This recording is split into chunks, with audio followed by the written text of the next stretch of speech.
My name is Natalie Brooks. I'm 37 years old.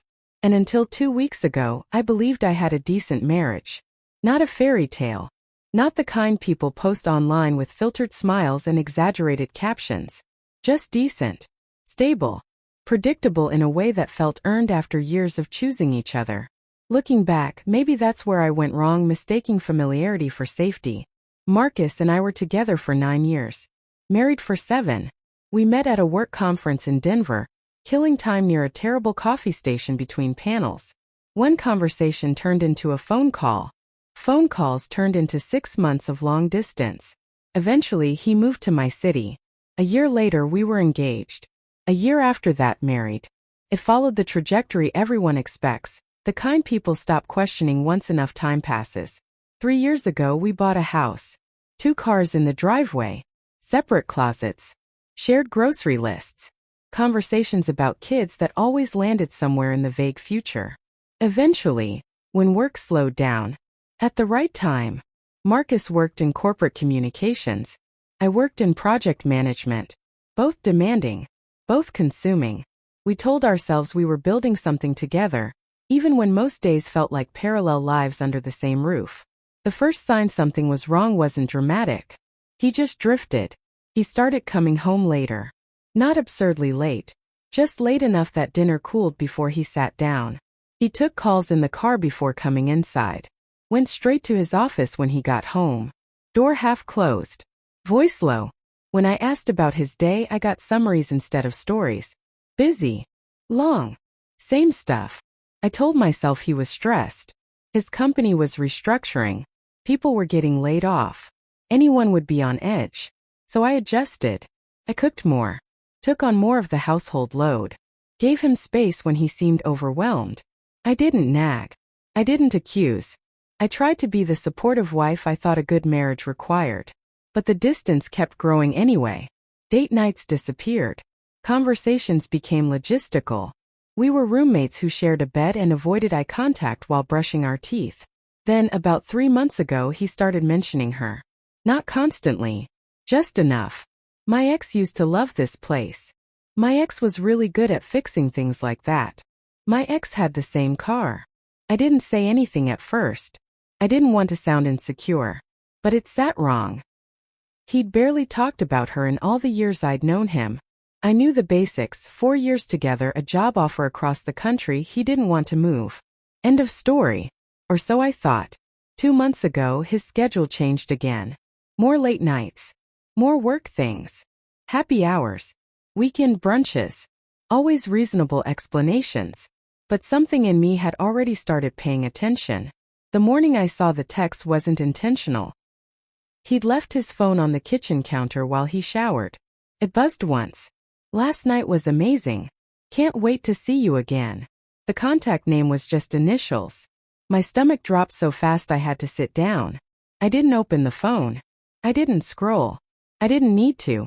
When he came downstairs, I was making coffee like nothing had happened. He picked up his phone, glanced at it and smiled. That smile told me everything. Who was that? I asked lightly. Oh, he said quickly. Just a coworker. Work thing. He was lying. I didn't confront him. Not yet. Over the next few weeks, I noticed everything. The password lock that hadn't existed before. The extra care with his appearance. The way his ex's name kept slipping into conversations like an echo he couldn't silence. 3 weeks ago, I finally sat him down. Told him I felt like we were drifting. Asked if something was wrong. He said I was imagining things. He said I was paranoid. He said maybe I was projecting. Then last Wednesday happened. He was already at the kitchen table when I got home. A glass of wine in front of him, not his first. We need to talk, he said. By the end of that conversation, he looked at me and said the sentence that cracked everything open. I left a better woman for you. Maybe that was my mistake. The room went silent. I stared at him, then said softly, then go fix your mistake. And I walked out. I didn't have a destination. I drove for almost 40 minutes with no music, replaying his words over and over, like my brain was trying to find a version where they hurt less. A better woman. Not a bad moment. Not a mistake. A comparison. I ended up at my sister's place. She didn't ask questions. She just opened the door, pulled me into a hug and said, "You can take the guest room." That kindness nearly broke me. I turned my phone off. Around midnight, curiosity or self-punishment won. I turned it back on. 21 missed calls. 14 messages. All from Marcus. "Where are you? We're not done talking." This got out of hand. "I didn't mean it like that. Please come home." I stared at the screen until it dimmed. Then I turned the phone face down and went to sleep. The next morning there were more messages. Panic had replaced irritation. He'd even called my sister. She told him I was safe but needed space. Apparently that didn't sit well with him. I went to work anyway, grateful for something that required logic instead of emotion. By late afternoon, I knew avoiding him forever wasn't an option. I wanted the truth. We met at a quiet cafe near the office. Public enough to keep things civil. Neutral enough to keep me from caving. "I didn't mean what I said," he started. I was angry. "You chose those words," I said. "You didn't stumble into them." Finally, he admitted it. I reconnected with my ex. Online at first. Messages. Catching up. Then she moved back to town 3 months ago. The timeline clicked into place. "Have you been seeing her?" I asked. "Sometimes." "And the text I saw?" Silence. "It's not an affair," he said.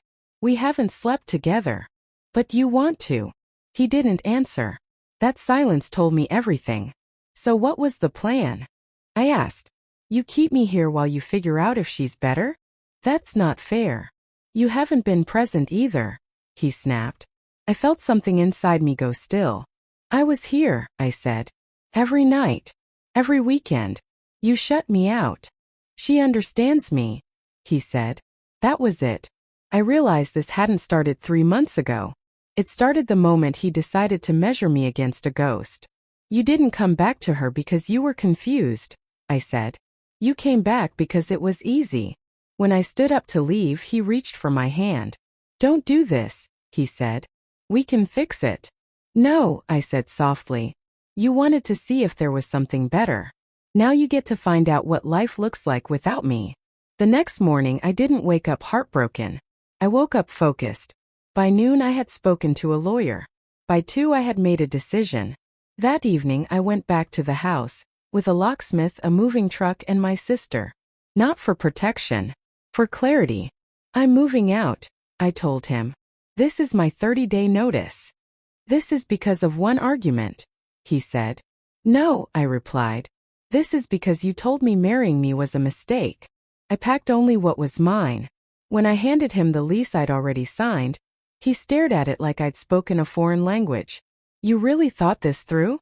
"I had time," I said. As the locks were changed, he called it vindictive. "This is practical," I said. "There's a difference." I didn't look back.